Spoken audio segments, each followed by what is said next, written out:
So you want to solve by elimination, but the first thing we should do is simplify both of these equations. Okay, so let's start with the top one here. Okay, expand everything out. You get 3x plus 6 minus y minus 7. Okay, and this time, right, we'll put all the variables onto the left side and put all the numbers to the right side. So the variables are 3x minus y.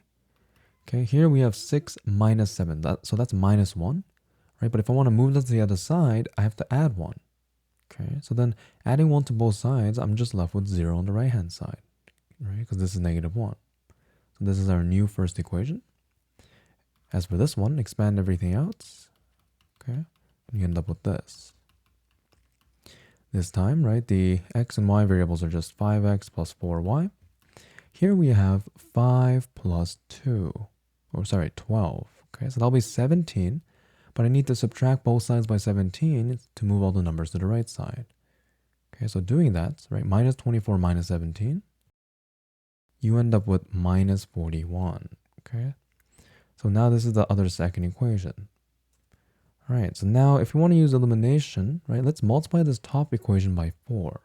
Then what you get, right, is 12x minus 4y is equal to 0. But now if you have this third equation, right, and then you add the second and the third one together. So let me just draw a line here. Right, the 4y's will cancel. Okay, and you'll be left with 17x is equal to minus 41. Dividing both sides by 17, you get that x must be minus 3. Okay, so now that we have this, let's plug this into equation 1 because it's the simplest. Right, so we get 3 times minus 3 minus y is 0. Right, that means that minus y is equal to, right, this is minus 9. So bringing it over, it's positive 9.